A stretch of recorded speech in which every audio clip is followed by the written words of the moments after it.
ப்ளூபிக்ஸ் நேயர்கள் அனைவருக்கும் நெஞ்சார்ந்த வணக்கம். இன்னைக்கு நம்முடைய அரசியல் பார்வையில பல முக்கியமான விஷயங்களை பேச போறோம். அதை பத்தி பேசுறதுக்காக நம்முடைய நண்பரும் மூத்த பத்திரிகையாளருமான டி.என். ரகு அவர்கள் இருக்கிறார். வணக்கம் பிரதர். வணக்கம் நண்பர். வணக்கம் ரகு. நண்பா, நம்பியே வணக்கம். வணக்கம் நண்பி. வை பண்ணிட்டு எனக்கும் டி.என். ரகுக்கு தான். நீ இல்ல நீ பர்ஃபார்மன்ஸ் என்னையா இருக்குது? இல்ல, உங்களோட பேக்ரவுண்ட் கரெக்டா செட் ஆகுது. போட்டி எத்தனை வாட்டிங்க சொல்றது? சொல்லி நாங்க சொல்லி போய் டிஎம்கேக்கு தான். ஆமா, பிச்சு உதறிட்டாப்ல நேத்து. என்ன சார் அது? அந்த அழுக மேட்ரு பெர்ஃபார்மன்ஸ். நான் அழுவாதீங்கண்ணா, தமிழ்நாடு நாங்க இருக்கோம்ண்ணா. இல்ல என்ன சொல்ல வர்றாரு வேலூர் மெசேஜ்? அவங்க ஜெயிச்சா நம்ம அழுகணும்னு நினைக்கிறேன். தமிழ்நாட்டு மக்கள் அழுகணும்னு நினைக்கிறேன். நம்ம ஆளுங்களை ஓட விடுவாங்க. அர்த்தமில்லாத ஒரு அரகுர அரசியலாவே போயிட்டு இருக்கு. அதாவது இந்தியாவில் இன்னைக்கு பிஜேபிய பெயர் சொல்லி எதிர்க்காத கட்சிகளே இருக்கக்கூடாது. ஏன்னா அந்த அளவுக்கு அவங்க வந்து ஃபெடரலிசத்துக்கு எதிராகவும் இங்க வந்து மதச்சார்பின்மைக்கு எதிராகவும் இயங்கிட்டு இருக்காங்க. நான் அவங்கள பேச மாட்டேன்னு சொல்றதும், திமுக ஏன் வந்து டெல்லி ஆட்சி வந்துரும்னு சொல்றாங்கிறத புரிஞ்சுக்காத பேசுறதும், அந்த புரிஞ்சுக்கிட்டு புரியாத மாதிரி நடிக்கிறதும் இதெல்லாம் ரொம்ப தப்புங்க. நியாயமே கிடையாது. இன்ஃபேக்ட் பிஜேபி தான் இவருக்கு வாக்குகள் கூட வரும். அதை செய்ய மாட்டேங்கிறாரு. இவ்வளோ பயப்படுறவர் எப்படிங்க வந்து ஒரு தைரியமான ஆட்சியை கொடுப்பாரு? பிஜேபிக்கு இவ்வளோ பயந்து நடுங்கிறாரு. ஜனநாயகன் படம் வரல. அதற்கு காரணம் அவங்களுடைய சென்சார் போர்டு. பிஜேபி தான் முதல் காரணம். அதை பற்றி பேச முடியல. தனக்கு உள்ள பிரச்சனையே பேசாதவன் எப்படிங்க ஊர் பிரச்சனையை பேசுவான்? நடக்கும். அந்த மாதிரி ஒரு சுயநலம் இல்லாத ஆள் யாராவது இருக்காங்களா உலகத்துல? இல்ல, சுத்தமா புரியல. இது வந்து இந்த திரும்ப ட்ரோல் கான்டென்ட்டே கொடுக்கறது, ஒரு அர்த்தம் இல்லாத ஒரு அறகுரல் அரசியலே பண்ணிக்கிட்டு இருக்கிறது, ஒரு சூப்பர்ஃபிஷியல் பேச்சு. எவ்வளவு நாளுங்க ஓடும்? சலிச்சு போச்சு. ஆனா நம்ம அதை கேட்காம இருக்க முடியல.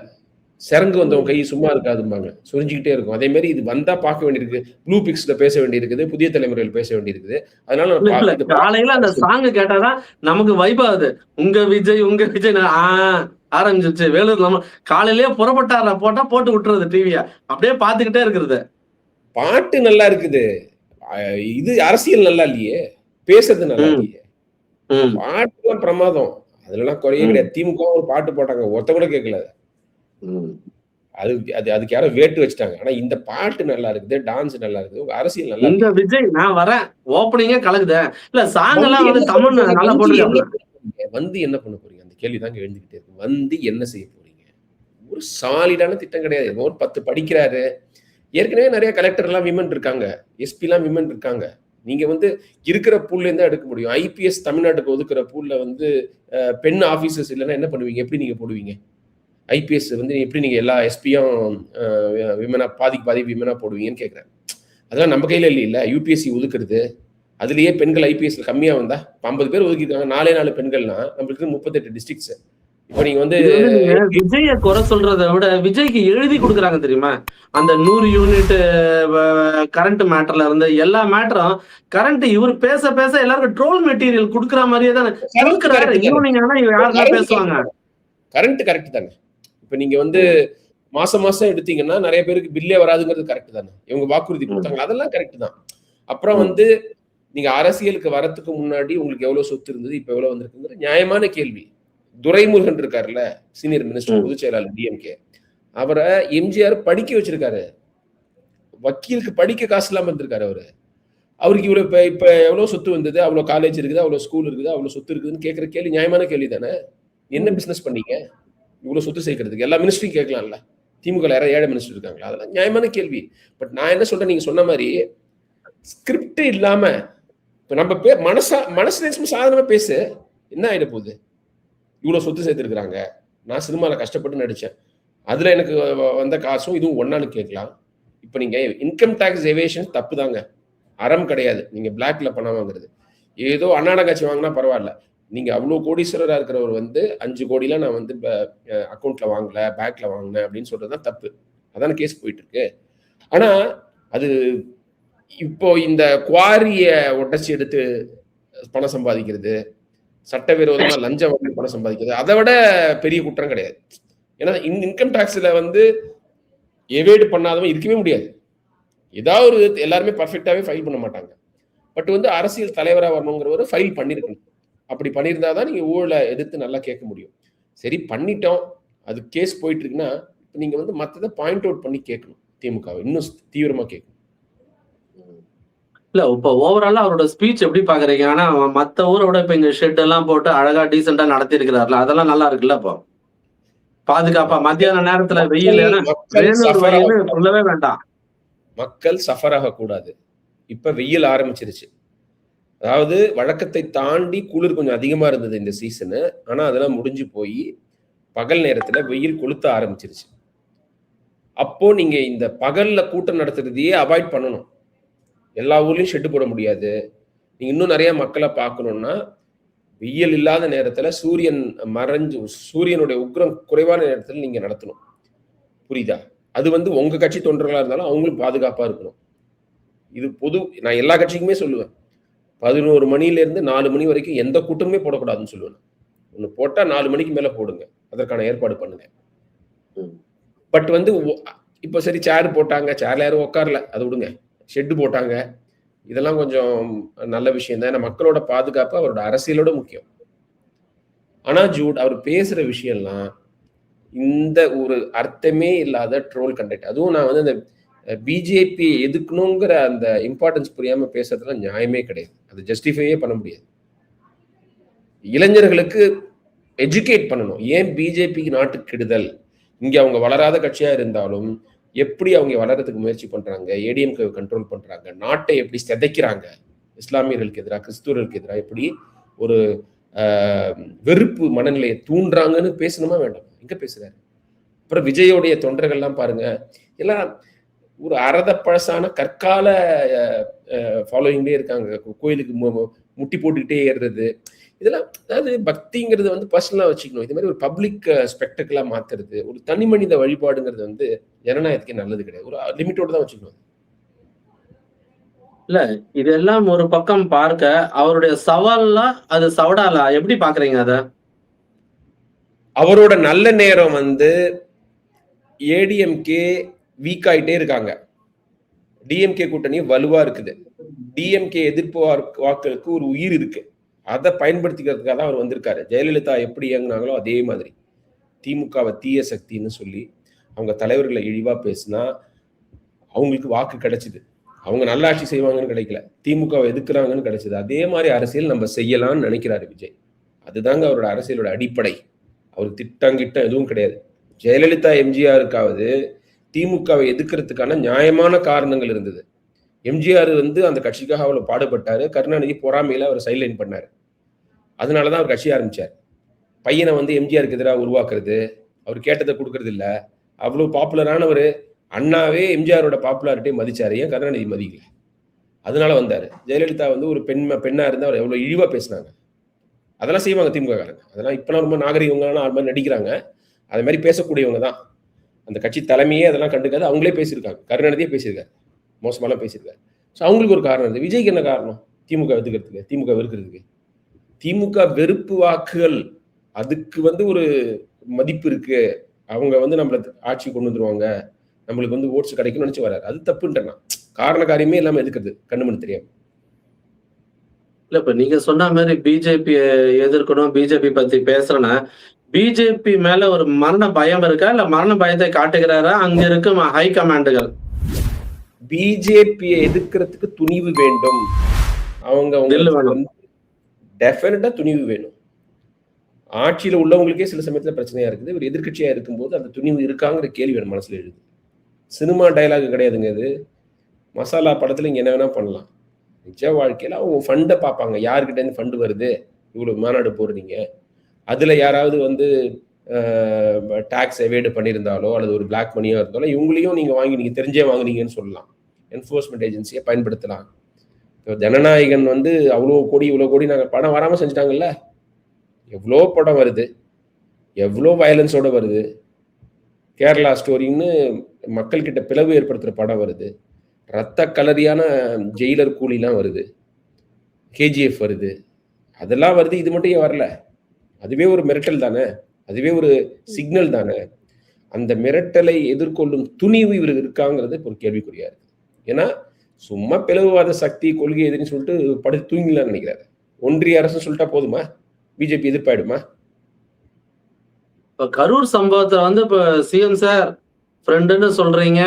ஆனா அந்த பழி பாவத்தை தூக்கி என் மேல போட்டுட்டீங்களே சார்னு ஒரு வைபா பேசுறாருல, ஒரு ஆவேசம் பொங்க என் மேல பழிய தூக்கி போட்டுட்டீங்களே, இது நியாயமா சார்னு கேக்குறாருல. கரூர் சம்பவத்திற்கு இவருக்கு தொடர்பே கிடையாதா சொல்லுங்க நீங்க? லேட்டா வந்தது, அந்த கூட்டத்தை ஆர்கனைஸ் பண்ணாம இருந்தது, அதுக்கு அவருக்கு சம்பந்தமே கிடையாதாங்க. என்ன ஒரு மனநிலைங்க அது? 41 பேர் இறந்திருக்கிறாங்க. நீங்க ஃபீல் பண்ணணும். அதுக்கப்புறம் அவர் போட்ட வீடியோலாம் கொடுமையான வீடியோங்க அது. கம்ப்ளீட் பொறுப்பு துறப்பு. எனக்கு சம்பந்தமே ஆக்சுவலா கிடையாது. எல்லாரும் சொல்றது என்னன்னா, ஒவ்வொரு மீட்டிங் போடும்போது அந்த 41 பேர் உயிரிழப்புக்கு 1 நிமிஷம் மௌன அஞ்சலி செலுத்திட்டு, ஏன்னா இந்த வருஷம் போக போக அவங்களோட ஆத்மா தான் பேசி, இப்போ கடைசியா பேசும்போது ஒண்ணு சொன்னாரு, தயவு செஞ்சு கெஞ்சி கேட்கிறேன், என் வண்டி பின்னால வராதீங்க. இத முதல் தடவையே சொல்லியிருந்தா அந்த ஒரு சம்பவமே நடந்திருக்காதுல்ல. எக்ஸாக்ட்லி. உங்களுக்கு அந்த மாஸ் வரணும், கூட வண்டி வந்துகிட்டே இருக்கணும், அந்த வீடியோ எடுத்துக்கிட்டே இருக்கணும். டயருக்கு அடியில ஒருத்தன் விழுந்தான். டயருக்கு அடியில குழந்தைய கண்டுபிடிச்சு விட ஒரு தாய் கெஞ்சினாங்க கரூர்ல. கேட்டா நாங்க வந்து அப்படிலாம் பண்ணலன்னு டோட்டலா திமுக மேல பழிய போடுறாங்க. திமுக தான் செஞ்சாங்களாம். பிளண்டர் இது. நான் வந்து இந்த விஷயத்த மதுரை மாநாடுன்னு சொல்லிட்டு இருக்கேன். நான் ஒரு தொலைக்காட்சி சேனல்ல லைவா பேசினேன். மதுரை மாநாட்டுல ஒரு தள்ளுமுள்ளு நடந்து மக்கள் இறக்கக்கூடும், அந்த மாதிரி ஒரு டேஞ்சரஸ் சுச்சுவேஷன் இருந்தது. விஜய் மைக்ல சொல்லணும், தள்ளிக்கிட்டு வராதீங்க, முண்டிக்கிட்டு வராதீங்க, டிசிப்ளினா இருங்கன்னு சொல்லணும், அசம்பாவிதம் நடந்துரும்னு சொல்லியிருக்கணும். நீங்க இப்ப சொன்ன மாதிரி இந்த கூட்டம் ஆரம்பிக்கிறதுக்கு முன்னாடியே அதை அட்ரஸ் பண்ணணும். நான் என் வண்டியை பின்னாடி தொடர்ந்து வந்தா நீங்க என்னுடைய தொண்டர்கள் கிடையாது, நான் வெளியிலேயே வரமாட்டேன், நீங்கெல்லாம் என் தொண்டர்கள் இல்லைன்னு ஒரு பட்டவர்த்தனமா சொல்லியிருக்கணும். அந்த முயற்சி எடுக்கணும். டிசிப்ளினே இல்லாம காட்டாறு மாதிரி நீங்க பிஹேவ் பண்ணக்கூடாது. ஏற்கனவே பெரிய சிஎம் சாருக்கு ஒரு வீடியோ போட்ட மாதிரி வீடியோ ஒண்ணு போடலாமே. 100% கரெக்டா சொன்னீங்க. நான் இப்ப வந்து நீங்க அறிவுரை சொன்னா இப்போ நீங்க நம்ம ஃபேமிலி மேனா பேசணும். நம்ம பையனோ நம்ம தம்பியோ விஜய் மீட்டிங்க்கு போறான்னா பத்திரமா அனுப்பி வைக்க முடியுமா? இல்ல திரும்பி அனுப்ப வேண்டிய கடமையே தலைவருக்கு இருக்கு இல்ல? இவர் பையனை இந்த மாதிரி ஒரு மீட்டிங் அனுப்புவாரா? இந்த மாதிரி தள்ளுமுள்ளு உள்ள மீட்டிங்க்கு தன்னோட பையனை அனுப்புவாரான்னு நான் கேட்கிறேன். அனுப்புவாரா? அதாவது நீங்க இந்த மாதிரி சம்பவங்கள் நடக்காம இருக்கிறதுக்கு உங்களோட முயற்சி செய்யணும், டயத்துக்கு போகணும், சொல்ற மாதிரி வீடியோ போடணும். ஒருத்தன் கூட மரத்துல ஏறுறது, தடுப்பை தாண்டி வர்றது, முண்டி அடிச்சுட்டு ஓடுறது, வண்டி பின்னாடி வர்றது, ஹெல்மெட் போடாம ஒரு இளம் பெண் வந்து பிரிட்ஜ் மேல எட்ஜ்ல ஏறி நின்னு இருக்கு. அநியாயங்க இது. இதெல்லாம் தப்பு. அந்த குடும்பத்துக்கு அந்த பொண்ணோட உயிரை விட விஜயோட அரசியல் முக்கியமானு நான் கேட்கிறேன். ஆக்சுவலா சொல்ல போனா அது குழந்தைங்க மெச்சூர்ட் லெவல் இல்லங்க. ஒரு விஜய பார்க்கணும், விஜய் அண்ணாவை பார்க்கணும்னு அழுவுதுங்க. அவங்கள நம்ம தான் வழி நடத்தணும். ஒரு பொண்ணு வந்து நான் ஜுவாலஜி படிக்கிறேன், எனக்கு பிராக்டிகல் எக்ஸாமை கட் பண்ணிட்டு நான் இங்க வந்திருக்கேன்னு வெக்கமே இல்லாம சொல்லுதுங்க. இன்னொரு பொண்ணு சொல்லுது, எனக்கு 2 சின்ன குழந்தைங்க, அது எப்படி ஆனாலும் வீட்டுல விட்டுட்டு நான் இங்க வந்துட்டேன், எனக்கு விஜய் பார்க்கறது தான் முக்கியம்னு சொல்லுது. இந்த மாதிரி அறிவிலி கூட்டம், தற்கொலை கூட்டம் இருக்கிற போது பொறுப்போட நடந்துக்கணும். பூமர் மாதிரி அட்வைஸ் பண்ணணும். இந்த மாதிரிலாம் பண்ணாதீங்க. பள்ளி மாணவர்கள், கல்லூரி மாணவர்கள், வேலையில இருக்கிறவங்க, நீங்க அதை மட்டும் செய்யுங்க. நீங்க ஒரு வீக் டேல பகல்ல வந்தீங்கன்னா அப்படி எல்லாரும் அப்படித்தான் வருவாங்க. அதனால சட்டப்படி போராடுங்க. எனக்கு ஈவினிங் வேணும்னு கேளுங்க. சனி ஞாயிறுல உங்களுக்கு வந்து பர்மிஷன் கேளுங்க. அல்லது நீங்க வந்து ஒரு சனி ஞாயிறுல ஒரு மண்டபம் மாதிரி அதுல போய் பேசுங்க, வீடியோல பேசுங்க. அதான் கரூர் சம்பவத்தை திமுக ஆட்கள், திமுக கொத்தடிமைகள்லாம் விஜய் கொலைகாரன்னு சொல்லி ஒரு பிரச்சாரம் பண்ணாங்க. அதை நான் மறுக்க மாட்டேன் இல்லைன்னு. ஆனா இவரு தன்னுடைய பொறுப்பை ஒழுங்கா செஞ்சாரா? திமுக உத்தமம் கிடையாது. அவனுங்களும் அந்த இந்த வேலையை தான் செஞ்சானுங்க. இது உதயநிதிக்கு ஒரு ரைவலா வந்துருவாருங்கிற ஒரு வெறுப்புல அதே மாதிரி அவரை இவர் மேல இவருக்கு இருக்கிற பாப்புலாரிட்டி பார்த்து பயந்தவனுங்க அந்த கூட்டம். அவனுங்களுக்கு நான் வக்காலத்து வாங்க மாட்டேன். பட் இவரோட பொறுப்பு இவரு அதுக்கு சம்பந்தமே இல்லாத மாதிரி நடந்துக்கிறது எப்படி கரெக்ட்? அதுதான் என்னோட கேள்வி. அந்த சம்பவத்திற்கு அரசு, காவல்துறை, விஜய் எல்லாருமே பொறுப்பு. ஆனா இவர் எனக்கு பொறுப்பே கிடையாது அப்படிங்கிறது எந்த விதத்துல அறம், நியாயம்? எப்படி இவரு மக்களுக்கான அரசியல் பண்ணுவாரு? அவங்க வீட்டுக்கு போகல, உடனடியா போய் ஆறுதல் சொல்லல, ஆஸ்பத்திரிக்கு போகல, என்ன பெரிய வீட்டுக்கு வர வச்சு ஆறுதல் கொடுத்துட்டாருல. நேச்சுரலா என்னங்க பண்ணணும்? 1 உயிரா, 2 உயிரா, 3 உயிரா, 41 உயிர் அந்த அந்த அது அது பெரிய வடுங்க. நம்மளுக்கு அந்த ஈவெண்ட்டுக்கு சம்மந்தமே கிடையாது. ஆனா நம்ம வாழ்க்கையில ஒரு வடுவாயிடுச்சுங்க. இவ்ளோ ஒரு வேதனையான சம்பவம். அதுக்கு சம்மந்தமே கிடையாது அவருக்கு. நான் கதறி இருந்தேன் ஒரு டிவி சேனல்ல. முதல் நாள் நைட்டே நாமக்கல்ல போய் தங்குங்க. அடுத்த நாள் கரெக்ட்டா 8:30 மணிக்கு அங்க முடிங்க. தொண்டர்களுக்கு ஒரு அறிவுரை சொல்லுங்க. இது மாரி ஃபாலோ பண்ணாதீங்க. நான் டயத்துக்கு போகணும். எல்லாம் வெயிட் பண்ணிட்டு இருக்காங்க. பெண்கள், குழந்தைகள் நானு. இதெல்லாம் செய்ய முடியாதா? வந்த உடனே திமுக எதிர்த்து பேசுறது வேலையா? கேட்கிறேன். வேற வேலையே கிடையாது அவருக்கு. ஆனா தமிழ்நாட்டுல அது மட்டும் தான் பிரச்சனையா? நாளைக்கு இவர் கையில ஆட்சியை குடுத்துட்டாங்க. கஞ்சா, பாலியல் வன்முறை, கொலை, கொள்ளை, சுற்றுப்புற சூழல், இது சீரழிவு எதுவுமே நடக்காது. அது கேட்கிறேன் நான். அவ்வளோ ஈஸியான மாநிலம் ஆள்றதுக்கு இல்ல. வேலையில்லா திண்டாட்டம், அரசு ஊழியர்களோட பிரச்சனை எல்லாமே சால்வ் ஆயிடும் இவர் வந்துட்டாருன்னா.